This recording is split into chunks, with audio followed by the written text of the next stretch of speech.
Captain আমাদের শান্তি রহমান ভাইয়া বাংলাদেশকে রিপ্রেজেন্ট করবে বিশ্ববাসীর কাছে।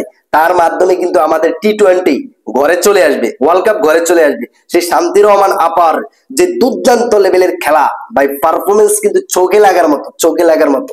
যদি এই হয় আমাদের ক্যাপ্টেনের অবস্থা, তাহলে আমাদের পরবর্তী ম্যানদের হবে কোন অবস্থা।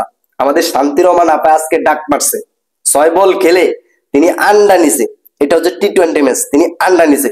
এরপরে আমাদের সোনালিয়া সরকার, সৌম্য সরকার ভাইয়া নিছে আন্ডা, 2 বল খেলে তিনি আন্ডা পাইছে। এরপরে আমাদের আরেক লর্ড অ্যাসোসিয়েশনের সভাপতি আমাদের লিটন কুমার দাস, দাস কুমার দাস, সকল দাস একসাথ হয়েছে বাংলাদেশের গোয়া মারার জন্য। লিটন কুমার দাস, সোমালিয়া সরকার দাস, এরপরে শান্তি রহমান দাস, তাকেও দাস রেখে দাও।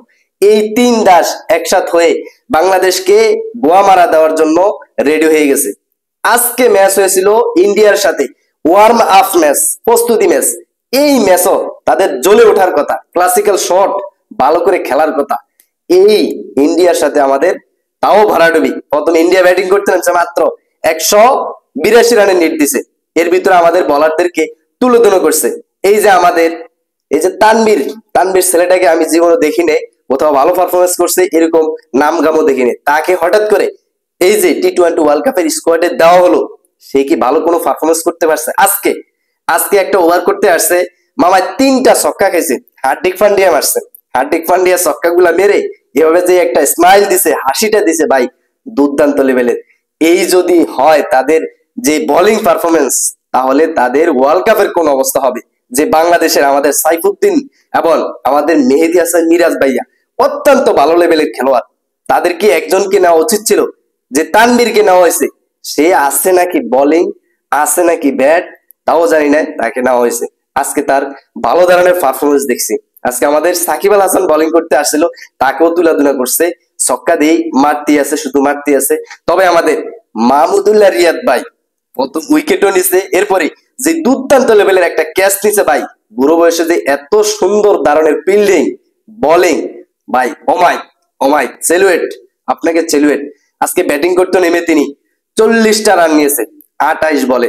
পা দোয়া পানি খাও ভাই, তোমরা এই যে বাচ্চা বাচ্চা তারা যারা এখনো পিঠার খাও, এখনো খেলা বোঝো না, তোমরা অন্তত তার থেকে পা দোয়া পানি খাও। ক্যাপ্টেন দিছে নাজমুল হাসান শান্তকে, ক্যাপ্টেন দিছে টি-20 ওয়ার্ল্ড কাপে। যে টি-20 ওয়ার্ল্ড কাপ তার হাতে এনে দিবে বাংলাদেশকে, তিনি এনে দিবে। আর সে এখন যে খেলা দিতেছে, সে তো একসময় ছিলি লর্ড অ্যাসোসিয়েশনের সভাপতি, তাকে 2-3 ম্যাচ ভালো করছে, ভালো করার পরে তাকে এনে দিয়ে দিছে ক্যাপ্টেন। এখন তার বেতন হচ্ছে 9 লক্ষ টাকা। শান্তি রহমান আফার তার বেতন কত? 9 লক্ষ টাকা। এই ক্যাপ্টেনে আমাদেরকে ওয়ার্ল্ড কাপ এনে দিবে। তোমাদেরকে কনগ্রাচুলেশন, দুর্দান্ত লেভেলের খেলা দিতেছো, পারফরমেন্স দিতেছো তোমরা বাফুরে। তোমরা দ্রুত দ্রুত টি-20 ওয়ার্ল্ড কাপ শেষ করে বাংলাদেশে আসো। বাংলাদেশে আসলে মোটামুটি তোমাদেরকে একটা অ্যারেঞ্জমেন্ট করে, সুন্দর লেভেলের একটা আয়োজন করে তোমাদেরকে আমরা বহন করে নিব। টি-20 ওয়ার্ল্ড কাপের মোট 20টা দল অংশগ্রহণ করতেছে। তার মধ্যে আমাদের ক্যাপ্টেন শান্তি রহমান আপার স্ট্রাইক রেট 18তম স্ট্রাইক রেট। যে শান্তি রহমান আপা, আসলে এটা হচ্ছে auto choice Bangladesh BCB. Auto choice Bangladesh BCB মানে এখানে খেলা ফারুক আর না ফারুক, শুধু অটো চয়েস তাদেরকে রাখা হবে। লিটন দাস, তার যেহেতু পারফরমেন্স নাই, তিনি এখনো ফর্মে নাই, তাকে তো দলে রাখা কোনোই কারবার আসে না। তাকে পরিবর্তন করে আরেকটা ম্যান আনা হোক, যে ফর্মে আছে তাকে আনা হোক, কিন্তু না, অটো চয়েস করে সেই আমাদের সেই লিটন দাস, কুমার দাস দাসরা রাখা হয়েছে। এরপরে রাখা হয়েছে আমাদের সোমালিয়া সরকার। যে সোমালিয়া সরকার তো আমাদের ওই যে তাল্লা চাচা, তাল্লা হাতুরু কাকা, এই হাতুরু কাকার ফেভারিট ম্যান, তাকেও রাখা হয়েছে। দুর্দান্ত লেভেলের কোনো পারফরমেন্স নাই, টি-20 ওয়ার্ল্ড কাপে তো পারফরমেন্স নাই তার। কি লেভেলের পারফরমেন্স আছে যা প্রতিনিয়ত খেলা হয় আপনারা দেখেন। এরপরে আমাদের শান্তি রহমান আফা, আর কি বলবো, শান্তি রহমান আফা ক্যাপ্টেন্সি যে দুর্দান্ত লেভেলের পালন করতেছে, আর যে তার batting performance, batting strike rate দেখে আমরা সবাই মুগ্ধ। কঠিন লেভেলের খেলা দিতেছে, এরকম খেলাই বাংলাদেশের মানুষ চাচ্ছিল। আমরা শুধু আশা করে যাচ্ছি নেক্সট ওয়ার্ল্ড কাপ আমাদের হবে। তবে নেক্সট ওয়ার্ল্ড কাপ কবে হবে এটা নির্ধারিত করে কোনো টাইম দেওয়া হয়নি। নেক্সট ওয়ার্ল্ড কাপ আসবে, আমরা পাই নাই, আমাদের সেকেন্ড জেনারেশন আসবে, এর পরের জেনারেশন আসবে, এর পরের জেনারেশন আসবে, তারা কিন্তু ওয়ার্ল্ড কাপ দেখবে, তবে স্বপ্নে দেখবে, বাস্তবে নয়। বাস্তবে দেখা কোনো সম্ভব নয়। আমাদের শুধু নেক্সট ওয়ার্ল্ড কাপ।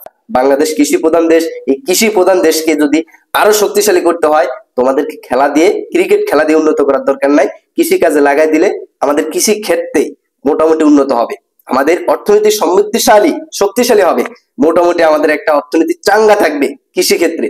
আর এই যে আমরা ক্রিকেট খেলি, ক্রিকেট খেলা দেখি আমাদের পকেটের টাকা দিয়ে, অন্তত আমাদের এই টাকাটা বেঁচে যাবে, আমাদের বেকারত্ব বেঁচে যাবে, মোটামুটি আমাদের অবসর যে সময়গুলা আমরা যে তোমাদের পিছনে খেলা দেখে কাটাই, এটাও কেটে যাবে।